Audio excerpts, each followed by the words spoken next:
Hello and welcome back. I'm Willow Grace. Thank you for joining me as we take a look ahead at your March astrology forecast. Now, before we begin to start talking about astrology, if you are interested in working with me, you can sign up for a tarot or astrology consultation. And you can also learn more and participate by signing up for one of my classes or webinars. If you'd like to receive your monthly astrology update by email, you can sign up for that at willowgracemystic.com or look in the link below. If you'd like to receive these updates when they first come out, please hit the like and the subscribe to the channel below. So let's dive in. Leo, we start the month off feeling this energy that change is coming, but not knowing exactly what it is. You know that something's different. You know that something's off. Well, it's eclipse season. It brings with it this electric energy, and it's going to begin around mid-March, but you're probably feeling it before it because that's about 6 weeks before the actual eclipse actually starts. And so as we approach spring, April and May month, time period, we're going to have the strongest of the energy because that's when the actual eclipses are going to happen. It's going to be a new experience. It's going to be dramatic endings. It's going to be amazing, exciting new beginnings. It's intense experiences. These are non-negotiable changes that will shift the trajectory. This could be an ending of a marriage or the beginning of a marriage, the ending of a career or a job. I'm going to retire. I'm going to leave this job. I'm going to travel across the country. I'm going to do this. I'm going to do that. That's what eclipses bring. They bring huge corrections to our path. And so eclipses also are here to help clear up old karma. They help us to reset new and create new positive karmic patterns to move forward with. Now, all of this will feel more active in the latter half of March, so expect it. Then moving forward, full speed ahead, because all of the personal planets are finally out of the retrograde and out of their shadow periods. The last two we were waiting on were Mercury in retrograde and Venus came out of retrograde on January 29th. But we still felt the shadow period of dealing with the fallout of what stayed, what did not, and how we changed with what we valued. So now comes the best time to launch, begin, or start this new phase. There's 2 time periods this year. One will be now, and then the other one will be in June. We'll talk about June later, but this is a time period to actively launch new projects so that the flow can go out into the universe. If you are ready to become a business owner, now's the time. You're ready to move forward with a new relationship, do it. Now's the time to reconnect, or not reconnect, sorry. Now's the time to make the commitment and connect. Are you ready to make the big purchase, buy the car, sign the lease, get married? This is the time. Look to your big decisions that you want to move forward and create momentum so that you can have a future of growth and success. And with the end of the month, we're going to have Aries season starting, and this will give us the fire and the push to dive head first and keep the ball rolling with what was started. Now, key dates for this transit are Weaving Magic are going to be March 2nd through April 27th.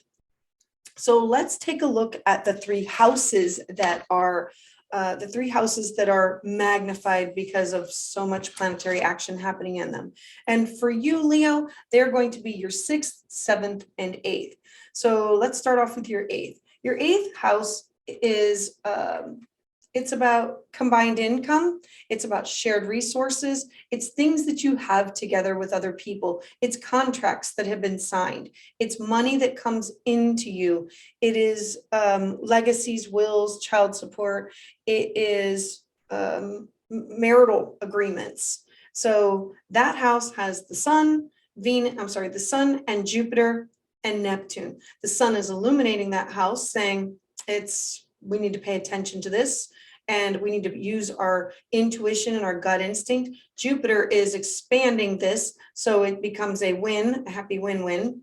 And Neptune is here. Now, Neptune does bring about some illusion, but Neptune is in its own domicile here. So this is about making dreams come true. What do you want? What do you need? What are you dreaming about that you need to make happen?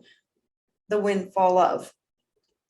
Then the next house is your 7th house of partnership and relationship. This could be clients, this could be partners, this could be marital partners, this could be good friends, this could be alliances.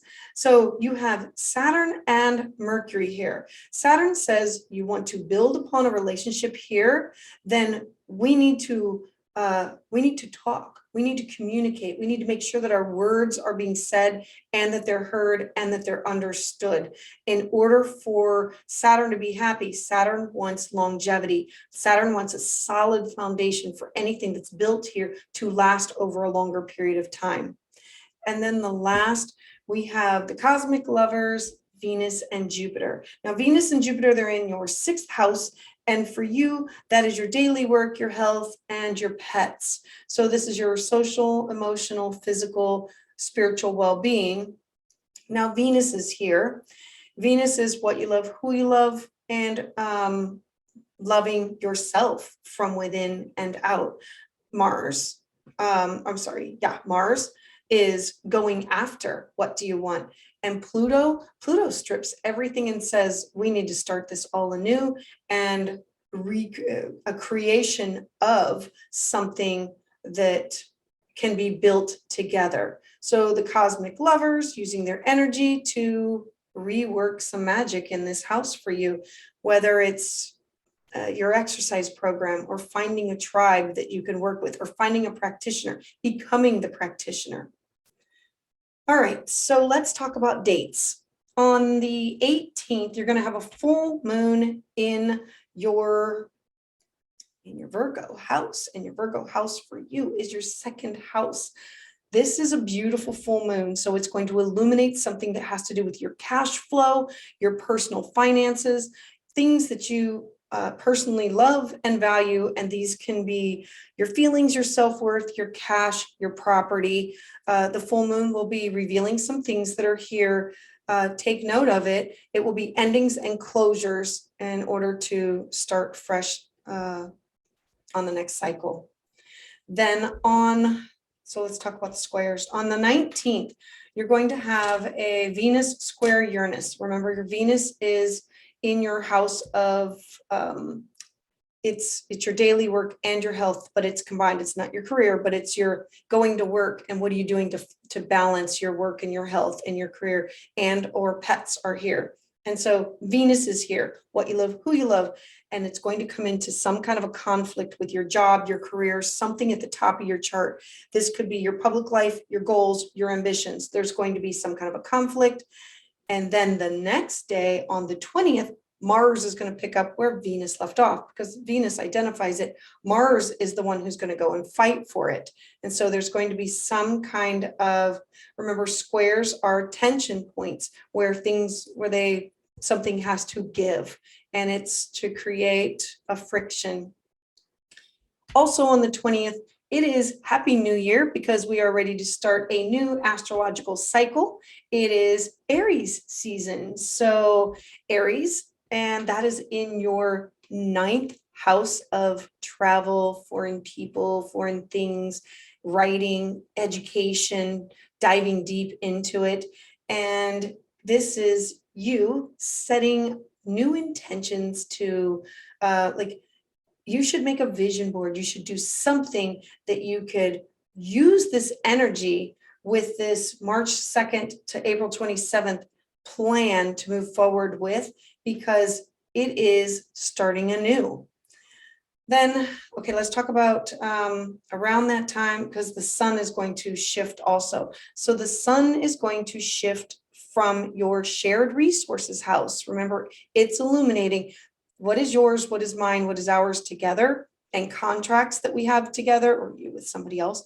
And then it's going to take it into the house of travel and connecting with others, schooling, writing, publishing, and it's going to be illuminating. It's going to be taking what you have from there, maybe money that you've made from there, and using it for travel or using it for education. And last, we have the 31st. On the 31st, you're going to have a new moon, and it's also called a black moon. In some time zones, there'll be 2 new moons in the month, and it is in the house of Aries. And so this is you setting a new moon intention with, I want to travel more. I want to connect with others that are farther away. I want to publish this. I want to take this class. I want to dive into this form, this religion, this spirituality. I want to connect with others. And that's what the new moon is going to happen. So this is about a month of weaving magic. Thank you for listening and watching this video. If you would like to receive updates as soon as they come out, please hit like the video and subscribe to the channel below. And make sure to share with your friends or anyone that you think may benefit from this. I would love to hear your comments down below. You can also find me on Facebook, Instagram, and you can sign up for my free webinars at willowgracemystic.com.